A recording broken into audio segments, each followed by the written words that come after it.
restorer of peace, or war criminal? Who was Raymond Westerling? When World War II ended in 1945, a new conflict emerged in Southeast Asia. One not between nations, but between a colonizer and a people demanding freedom.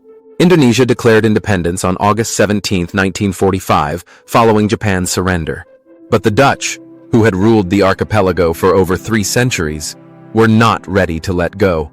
The result? 4 years of violence, known as the Indonesian National Revolution. A time marked by political chaos, guerrilla warfare, and widespread atrocities committed by all sides. In this volatile atmosphere, Raymond Westerling, a Dutch officer in the colonial army known as the KNIL, was sent to South Celebes, modern-day South Sulawesi, in late 1946. The region was in crisis.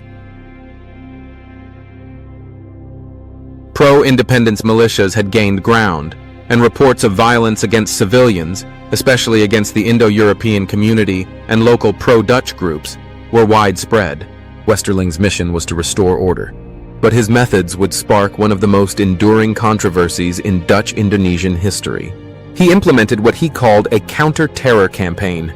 Villages were raided at dawn, suspected insurgents interrogated and often executed on the spot, without trial. His operations were swift, highly coordinated, and intentionally public, designed to shock and deter. Supporters argued that Westerling's tactics stabilized the region. In just 3 months, organized resistance was crushed. The killings of Indo families stopped. Dutch officials in Jakarta reported order restored. But at what cost? Between December 1946 and February 1947, 3,000 to possibly 5,000 Indonesians were killed. Many were never given due process. Families disappeared. Villages lived in fear. International media began to ask questions. Human rights groups accused Westerling of war crimes. The Dutch government, under pressure, removed him from command, but never prosecuted him. A military tribunal was considered, but ultimately dropped. He returned to the Netherlands, where he lived until his death in 1987, never held accountable. For decades, survivors and their descendants have demanded justice. In 2022, a Dutch court acknowledged the state's responsibility for several mass executions under Westerling's command.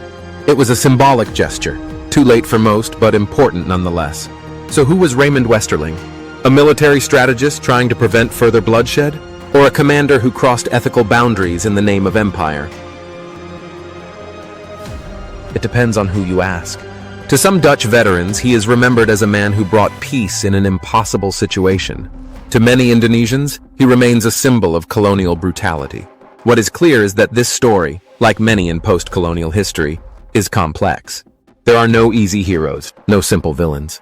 What we can do now, decades later, is face it honestly, to learn from the pain, acknowledge the victims on all sides, and ensure these stories are never forgotten.